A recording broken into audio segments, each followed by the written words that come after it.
बच्चों आज हम करेंगे समास। समास की परिभाषा, भेद और उदाहरण। समास बहुत ज़रूरी है याद करना, क्योंकि कोई भी कॉम्पिटिटिव एग्ज़ाम हो उसमें समास के क्वेश्चन ज़रूर पूछे जाते हैं। तो चलिए देख लेते हैं। समास का तात्पर्य है संक्षिप्तीकरण। इसका शाब्दिक अर्थ होता है छोटा रूप। जब दो या दो से अधिक शब्दों से मिलकर जो नया और छोटा शब्द बनता है उस शब्द को समास कहते हैं। तो क्या हुआ, समास का तात्पर्य है संक्षिप्तीकरण। दो या दो से अधिक शब्दों से मिलकर बने हुए एक नवीन एवं सार्थक शब्द को समास कहते हैं। उदाहरण, रसोई घर, रसोई के लिए घर। नील गाय, नीले रंग की गाय। जो नील है ये पूर्व पद है और गाय उत्तर पद, दोनों को मिलाकर बन गया समस्त पद। समास के नियमों से निर्मित शब्द सामसिक शब्द कहलाता है। इसे हम समस्त पद भी कहते हैं। अब हिंदी में समास के 6 भेद हैं।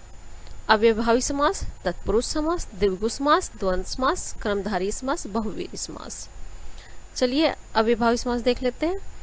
इस समास में पहला पद पूर्व पद प्रधान होता है और दूसरा पद अव्यव होता है। इसमें पहला पद उपसर्ग होता है। जो अव्ययभावी समास है उसमें जो पहला पद है वो उपसर्ग होता है। उपसर्ग जैसे ए, आ, अनु, प्रति, हर, भर, नीर, नीर, यथा, यावत आदि उपसर्ग शब्द का बोध होता है। अव्ययभावी समास में उपसर्ग, ये हमेशा नोट कर लीजिए, जो अव्ययभावी समास होगा उसमें उपसर्ग होगा। या फिर एक ट्रिक के जरिए आप याद कर सकते हैं, जो मतलब पहला पद फालतू, ये वैसे इसमें लिखा नहीं है लेकिन सिर्फ याद करने के लिए कि पहला पद जो फालतू है वो अव्ययभावी समास है। जैसे आजन्म, जन्म पर्यंत। यथा विधि, ये वधि नहीं विधि आएगा, अवधि के, अच्छा अवधि, वधि, अवधि के अनुसार। यथा क्रम, क्रम के अनुसार। अव्ययभावी समास के उदाहरण देख लेते हैं। यथाशक्ति, शक्ति के अनुसार। यथा नियम, नियम के अनुसार। प्रतिदिन, प्रत्येक दिन। प्रतिवर्ष, हर वर्ष। आजन्म, जन्म से लेकर। धड़ाधड़, धड़धड़ की आवाज के साथ। घर घर, प्रत्येक घर। रातों रात, रात ही रात में। अब हमारा आता है सेकंड, तत्पुरुष समास। इस समास में दूसरा पद मतलब उत्तर पद, अंतिम पद प्रधान होता है। जो हमारा दूसरा पद होता है वो प्रधान होता है। जैसे विद्यालय, तो आलय प्रधान है। राजपुत्र, पुत्र प्रधान है। इसमें कर्ता और संबोधन कारक को छोड़कर शेष 6 कारक चिन्हों का प्रयोग होता है। तो जैसे कर्म कारक, करण कारक, संप्रदान कारक, अपादान कारक, संबंध कारक, अधिकरण कारक। तत्पुरुष समास में कार चिन्हों का प्रयोग होता है। का, के, की, ये जो कर्ता ने कर्म को करण से, तो ये आपको याद करना पड़ेगा। तो चलिए देखते हैं। विद्यालय, विद्या के लिए आलय। राजपुत्र, राजा का पुत्र, तो जो उत्तर पद है वो प्रधान है। जन्म अंध, जन्म से अंधा। अब तत्पुरुष समास के उदाहरण देखिए। देश के लिए भक्ति, देश भक्ति। राजा का पुत्र, राजपुत्र। सर से आहत, सराहत।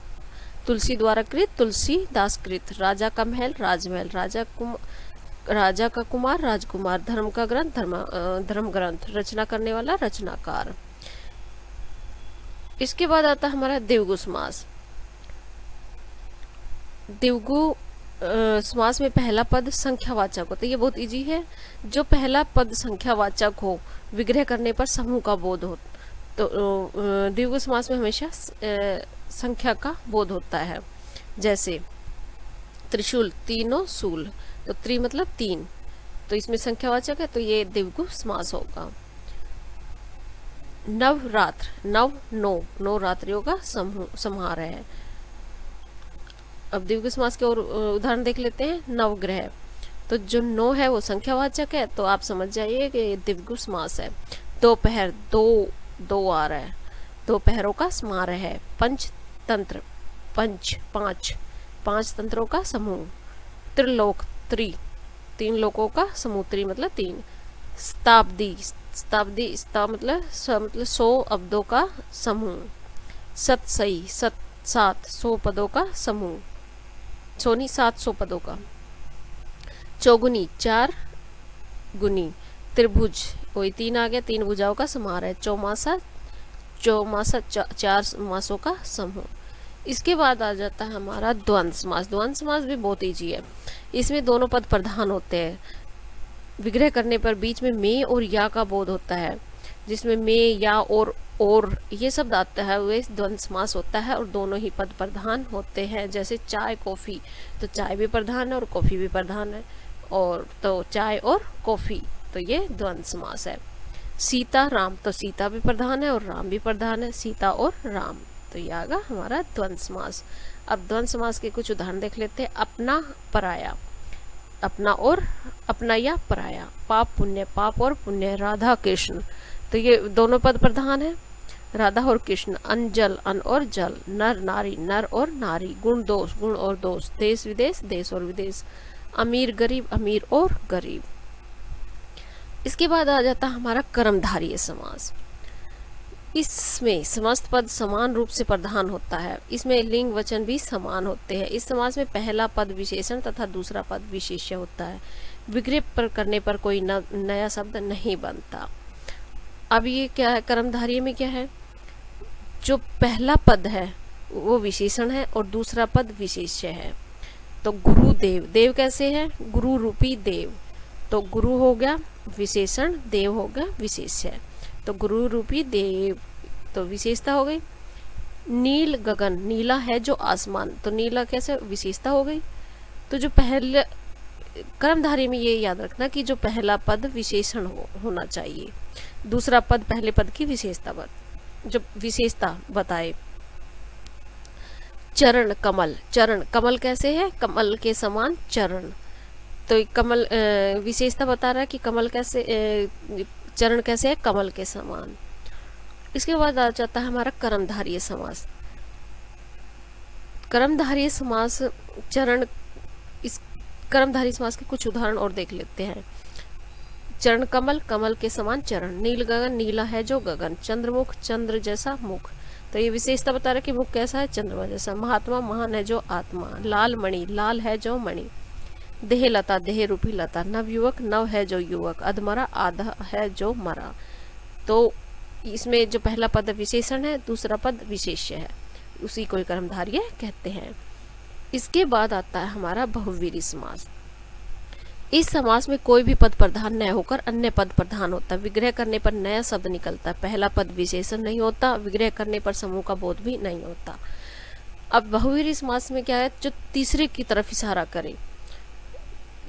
इसमें जब इसमें कोई भी पद प्रधान न होकर अन्य ही पद प्रधान होता है। जैसे इसमें एक बात याद रखने, नोट कर लीजिए, बहुव्रीहि समास के अंतर्गत शब्द का विग्रह करने पर नया शब्द बनता है और या नया नाम सामने आता है। जैसे गजानन, गज है आनंद जिसका, तो गजानन इसका मतलब हो गया गणेश, तो ये तीसरा अर्थ निकल के आ रहा है। त्रिनेत्र, 3 नेत्र है जिसके। शिव। चतुर्भुज, 4 भुजाओं वाला कौन है, विष्णु। अब आ गया बहुव्रीहि समास के कुछ उदाहरण और। चक्रधर, चक्र को धारण करने वाला विष्णु। वीणा पाणी, वीणा है जिसके हाथ में, सरस्वती। श्वेतांबर, श्वेत सफेद वस्त्रों वाली सरस्वती। सुलोचना, सुंदर है लोचन जिसके, मेघनाथ की पत्नी। दुरात्मा, बुरी आत्मा वाला दुष्ट। घनश्याम, घन के समान है जो कृष्ण। निशाचर, निशा में विचरण करने वाला राक्षस। गिरिधर, गिरि को धारण करने वाला कृष्ण। अब इसमें देखो कर्मधारय और जो बहुव्रीहि समास है उसमें अंतर, क्योंकि कई वर्ड है जो कंफ्यूज हो जाते हैं बच्चे। कर्मधारय समास के दोनों पदों में विशेषण, विशेष्य या उपमेय उपमान का संबंध होता है, जबकि समास के दोनों पद मिलकर किसी अन्य पद की ओर संकेत करते हैं, तीसरे पद की विशेषता प्रकट करते हैं। कर्मधारय में क्या था, दोनों पद में विशेषण विशेष्य होता है, और बहुव्रीहि में क्या है, बहुव्रीहि में अन्य पद की ओर इशारा किया जाता है। जैसे पीताम्बर, पीत है जो अंबर, तो वस्त्र को धारण कर, वस्त्र कर्मधारय समास। पीत है अंबर जिसका, इसमें आ गया श्री कृष्ण, तो ये बहुव्रीहि समास है। महादेव, महान है जो देव, अगर ये विग्रह करके ये आता तो महान है जो देव, तो कर्मधारय समास। महान है जो देवता, अगर देवता तो शंकर, तो यह आ जाएगा बहुव्रीहि समास। नीलकंठ, नीला है जो कंठ, तो कर्मधारय समास। समास नीला है कंठ जिसका, जिसका तो कौन है, शिव, तो ये बहुवीरी समास होगा।